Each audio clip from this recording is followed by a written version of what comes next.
क्या आपको भी ऐसा मैसेज आया कि thank you for applying the Axis bank credit card, however we regret to inform you that your application has been rejected because it does not meet the bank credit norms. तो आप भी परेशान होंगे कि मैंने तो सारे डॉक्यूमेंट ठीक से दिए थे, फिर भी मेरी एप्लीकेशन आखिर क्यों रिजेक्ट हो गई। तो चलिए बात करते हैं आज कुछ ऐसे ही सवालों के बारे में कि क्या कारण हो सकता है कि आपकी जो एप्लीकेशन है वो रिजेक्ट हो गई, और क्या तरीका है जानने का कि आपकी एप्लीकेशन क्यों रिजेक्ट हुई, और आप क्या कर सकते हैं कि आपकी एप्लीकेशन रिजेक्ट ना हो और अप्रूव हो जाए। आपने बहुत सारे बैंक्स देखे होंगे पर एक्सिस बैंक जैसा बैंक और कहीं नहीं देखा होगा जो आपकी एप्लीकेशन इतनी बार रिजेक्ट करता हो। आई गेस आपने बहुत सारे बैंक देखे होंगे पर ऐसा बैंक शायद आपने कहीं नहीं देखा हो जो एक कस्टमर की एप्लीकेशन इतनी बार रिजेक्ट करता हो।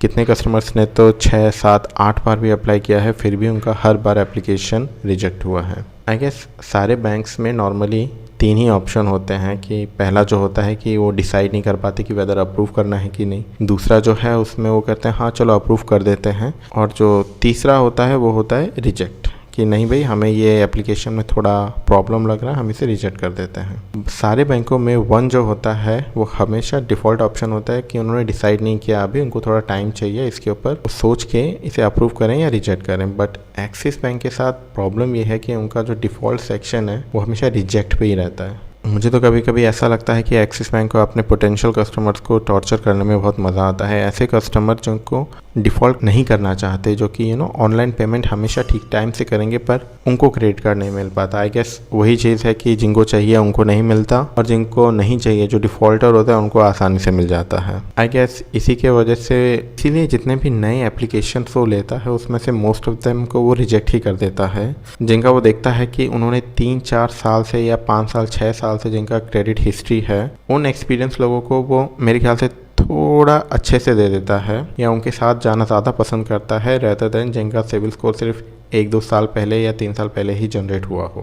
पर ऐसा सारे केसेस में कभी होता नहीं है, क्योंकि एक केस में मैंने देखा है जहाँ पे एक बंदा जो है जिसकी एज से 58 ईयर्स थी, उसका कभी कोई सिविल स्कोर जनरेट नहीं हुआ था, उसका एक्सिस बैंक से भी कोई रिलेशन नहीं था, फिर भी उसका कार्ड अप्रूव हो गया बिना इनकम के, और 3 दिन में डिलीवर भी हो गया था। इससे तो एक ही चीज़ पता चलती है कि ये उनके मूड पे डिपेंड करता है, इनका कोई इंटरनल पॉलिसी नहीं है। क्या सोच के वो देते हैं, बहुत ही वियर्ड और डिफरेंट चीज़ें हैं। जैसे कि मैं आपको और एक एग्जांपल देता हूँ। एक बंदा था जिसका जो सिविल है वो 4 साल से जनरेटेड था, उसका जो सिविल स्कोर था वो 776 था, उसके पास एक्सिस का सेविंग्स अकाउंट भी था और 6.5 लाख का वो ITR भी भरता था। उसके पास पहले से HDFC और ICICI और SBI कार्ड भी थे, बट स्टिल एक्सिस ने उनकी एप्लीकेशन रिजेक्ट कर दी। वो 6 बार 2 साल में अप्लाई कर चुके हैं, फिर भी उनका रिजेक्ट ही हो रहा है। अभी उन्होंने फिर अप्लाई किया है और वेट कर रहे हैं रिजल्ट का कि क्या होता है। तो आखिर ऐसा क्या है कि बाकी बैंक्स के मुकाबले एक्सिस बैंक जो है वो सबसे ज़्यादा एप्लीकेशंस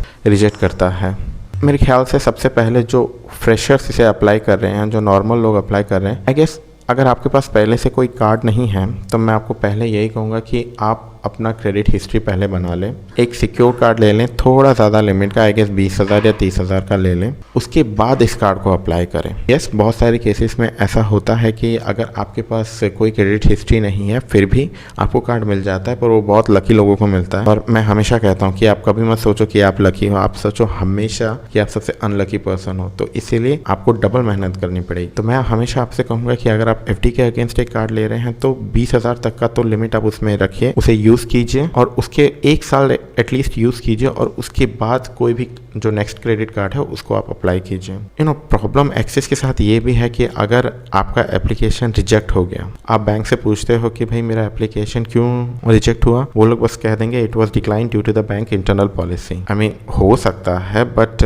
जब आपके पास ऑलरेडी 3-4 बैंक्स के कार्ड हों तो आप भी सोचने लगोगे कि यार मेरा तो सिविल स्कोर भी अच्छा है, मेरे पास ऑलरेडी बाकी बैंक्स के भी क्रेडिट कार्ड हैं जिसमें लिमिट अच्छा है, तो इसमें क्यों मेरा रिजेक्ट हो जाता है बार बार। कुछ चीज़ें और भी होती हैं, जैसे कि अगर आपको वीडियो KYC का ऑप्शन नहीं आता और कोई भी आपको फ़ोन नहीं करता फिजिकल KYC के लिए, तो उस टाइम तो आप यही समझ लीजिएगा कि आप एलिजिबल ही नहीं थे एप्लीकेशन के लिए, इसलिए एप्लीकेशन शुरुआत में ही रिजेक्ट हो गई। आप वहाँ पे ट्रैकर में भी देखेंगे, वहाँ पे आपका इनिशिएटेड के आगे और जो उसके बाकी 4 प्रोसेस हैं उसमें कुछ हुआ ही नहीं होगा। बट स्टिल अगर आपको फिर भी रीज़न चेक करना है कि आखिर आपका वो क्यों रिजेक्ट हुआ, आप स्क्रीन पे दिए गए ईमेल एड्रेस पे उनके नोडल ऑफिसर को वो कर सकते हैं, मेल कर सकते हैं और उनसे पूछ सकते हैं कि आखिर क्यों उनकी एप्लीकेशन जो है रिजेक्ट हो गई। वैसे चांसेस कम है आपको आंसर मिलने के, क्योंकि इट्स अ प्रोसेस, और मैं सच कह रहा हूँ बहुत लंबा प्रोसेस है। 15, 16, 20 दिन तक भी लग जाते हैं आपको सिर्फ एक आंसर जानने के लिए कि आपकी एप्लीकेशन आखिर रिजेक्ट क्यों हुई। अच्छा, कभी कभी ऐसी चीज़ें भी होती हैं कि आपने जस्ट 2 या 3 महीने पहले ही एक्सिस का कोई कार्ड लिया हो, जिसकी वजह से आप जो है नेक्स्ट कार्ड इतनी जल्दी अप्लाई नहीं कर पाएंगे। तो अगर आपने सपोज़ 3 महीने पहले एक कार्ड लिया है या 2 महीने पहले एक कार्ड लिया है, तो आपका जो मैक्सिमम वेटिंग पीरियड है वो 6 महीना है। 6 महीने आप वेट कीजिए, उसके बाद अप्लाई कीजिए, वरना एप्लीकेशन जो है वो ऑटोमेटिकली रिजेक्ट हो जाएगी, क्योंकि वो इतना जल्दी एक नया वो नहीं देते हैं। अगर आपका ऑनलाइन में बहुत ज़्यादा प्रॉब्लम आ रहा है तो मैं आपको सजेस्ट करूंगा कि आप ऑफलाइन ट्राई कीजिए। बैंक में जाइए, वहाँ पे जो एजेंट है उसके साथ डिस्कस करके अप्लाई कीजिए, क्योंकि उनको हमेशा टारगेट रहता है, वो एक कार्ड अगर उनका एप्लीकेशन अप्रूव होता है तो उन पर उनको 400 से 600 के अंदर पैसा मिलता है। तो वो हमेशा चाहते हैं कि उनका जो कार्ड है वो अप्लाई हो जाए कस्टमर का। अगर आप ऑनलाइन में बहुत ज़्यादा परेशान हो चुके हैं तो ऑफलाइन में ट्राई कीजिए।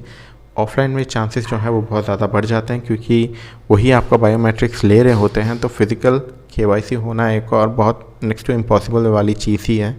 तो मैं आपको डेफिनेटली यही रेकमेंड करूँगा कि आप ऑफलाइन में एक एजेंट को पकड़िए और उसे कहिए आपका एप्लीकेशन जो है वो अप्लाई कर दें। तो अगर आपको लगता है कि नहीं आपके सिविल में सब कुछ ठीक है, फिर भी ये बेवजह आपका रिजेक्ट कर रहे हैं, तो स्क्रीन पे दिए गए नंबर्स पे आप फ़ोन की।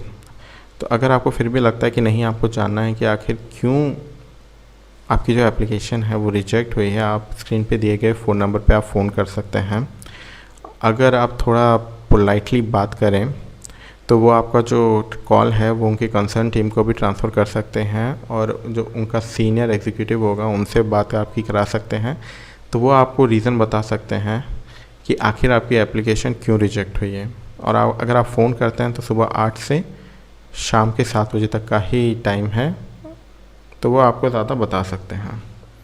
बाकी तो नॉर्मल चीज़ें हैं, आप भी जानते हैं कि एक क्रेडिट कार्ड एप्लीकेशन क्यों रिजेक्ट होती है। बाकी तो आप जानते ही हैं कि एक नॉर्मल एप्लीकेशन क्यों रिजेक्ट होती है, जैसे कि आपका सिविल स्कोर कम हो, या फिर आप इनके एज क्राइटेरिया को मैच नहीं करते 18 to 60, अगर आप इनके सैलरी जो नॉर्म है उसको से उस पर एलिजिबल नहीं है, उनको एटलीस्ट 20,000 पर मंथ का सैलरी चाहिए, या फिर आप inability to provide income document, अगर आपके पास ITR नहीं है तो उसके लिए भी वो रिजेक्ट कर सकते हैं। या फिर आपके एड्रेस में कोई प्रॉब्लम है, या फिर आपके आधार या पैन में कोई प्रॉब्लम है नेम में, तो उसको भी वो रिजेक्ट कर सकते हैं। और कभी कभी आपका जो क्रेडिट स्कोर है वो तो कम होगा तो हो जाता है, जैसे कि आपके इसमें कोई लेट पेमेंट दिखा रहा हो, या फिर आपने कोई ओवरड्यू रखा हुआ हो, तो उस केसेस में भी आपकी एप्लीकेशंस जो हैं वो रिजेक्ट हो जाती हैं। और मैं आपको हमेशा सजेस्ट करूंगा कि अगर आप नेक्स्ट टाइम अप्लाई कर रहे हैं तो एटलीस्ट वेट कीजिए 6 महीना, दोबारा अप्लाई मत कीजिए, क्योंकि जितनी बार भी आप अप्लाई करेंगे वो रिजेक्ट ही होने वाला है। उनका जो मिनिमम टर्म है वो 6 मंथ्स ही है, तो आप उस पर वेट कीजिए और ट्राई कीजिए कि दोबारा आपका एप्लीकेशन जो है जब वो रीच करें। और मैं आपको एक सजेशन देना चाहूँगा कि एप्लीकेशन डालने से पहले आप अपना सिविल स्कोर चेक कर लें। अगर आपको लगता है कि आपका सिविल स्कोर 770 के ऊपर है या फिर 760 के ऊपर है, उसके बाद ही अप्लाई करें।